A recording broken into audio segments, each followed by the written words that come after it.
fountains in the Seraglio whispered. He thought of those days right after his first sweeping conquests. It was a time of victories and tragedies, but he remembered as a young man thinking that he had done so much right in those days. He'd had a sense of confidence and purpose in each great romantic momentous decision. And yet now, as an old man, so many of those decisions tasted of ash.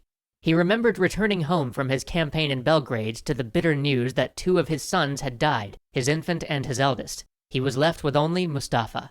He wept, he raged, and then in that very same year, his favorite concubine bore him a new son. He had fallen in love with her, that fire-haired concubine. Her name was Roxelana, and he loved her in a way that he'd never loved his wife. He remembered how passionately he felt, how passionately he still felt for that Polish slave that he would one day make his queen. His joy was complete.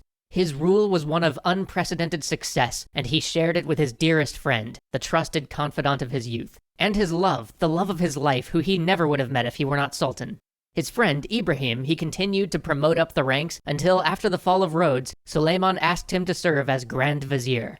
Ibrahim protested and begged to not be promoted anymore lest his life be in peril, but he had just laughed and assured his friend that no one would put him to death so long as he, Suleiman, reigned. How could decisions made out of such love be wrong? And so there he was, the mightiest monarch of the mightiest empire of the modern world, ready to conquer life with his true love and his one true friend faithfully by his side.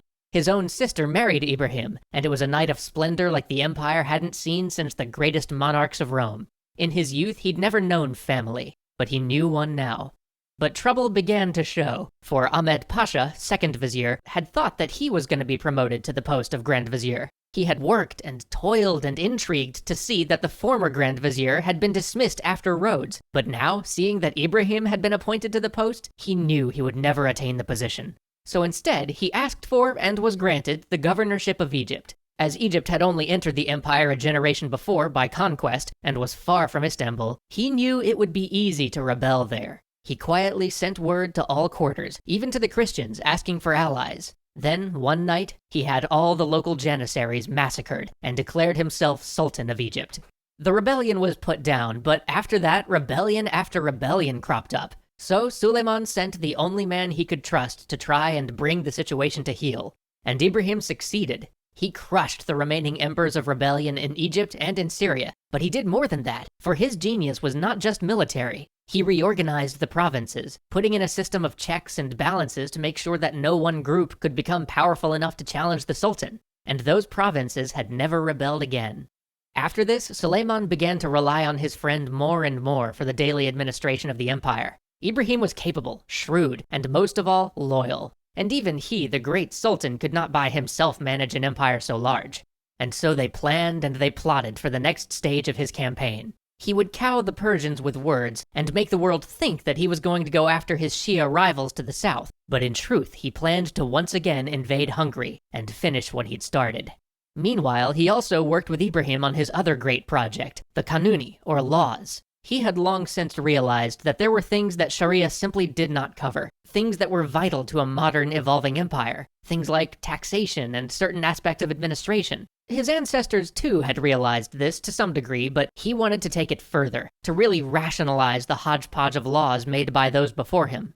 But even as his legal scholars began to put together the laws, the preparations for his Hungarian war were completed. It was time to campaign again.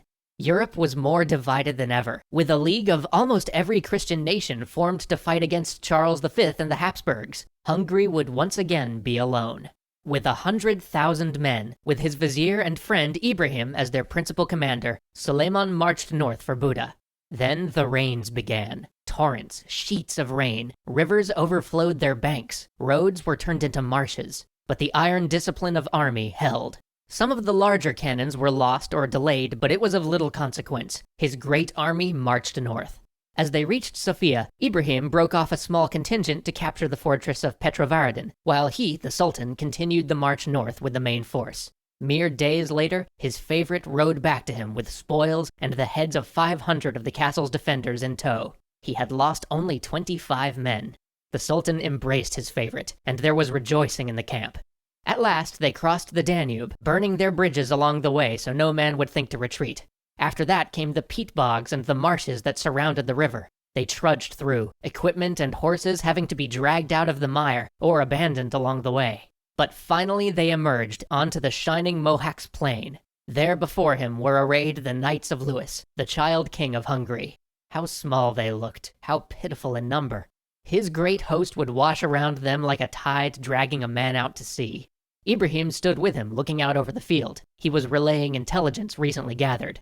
There were only 25 or 30,000 men facing his 100,000. The impetuous nobles of Hungary had not even waited for the reinforcements coming to them. They had forced their king onto the field. And there they stood, in all their gleaming armor which would only slow them down.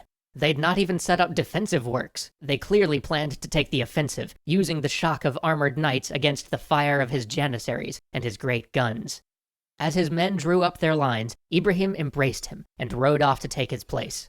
As Ibrahim rode, he spoke to the men, promising them great wealth, glory, and the everlasting honor of adding new lands to the empire. Then he took his position at the front. The undisciplined Hungarians began their charge, moving not as one solid block but as 1,000 groups of men, each eager to crush a foe that they thought inferior.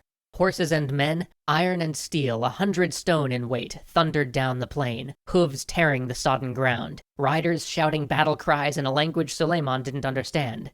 Volley after volley rolled out from his janissaries' muskets. Men in steel and plate fell, and yet they charged on. The flag of Ibrahim was everywhere on his side of the field, holding, rallying, attacking like a hawk.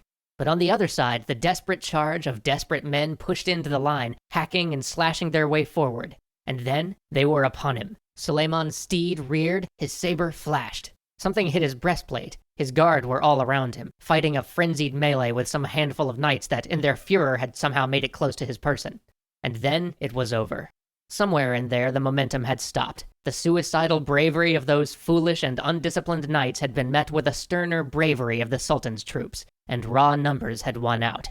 The Ottoman army slowly enclosed the Hungarians and wiped them out. Only a handful managed to escape. Ibrahim rode up to him, still covered in the blood and dust of the battle. The historians would write of him that his lance was like the beak of the falcon of vigor, and his sword like the claws of the lion of bravery. They embraced again. They would celebrate this victory for many nights. But then a rider came up to him to report that the body of the Hungarian king had been found. They rode out to see it. Looking over this young corpse, he felt immense sorrow. Suleiman wanted this boy's kingdom. He'd needed his land, but he'd not wanted this. But they had won a great victory for Islam, and Ibrahim had proven himself the man that Suleiman knew him to be. This promised only greater days ahead for them when they returned to the capital of the world, Istanbul.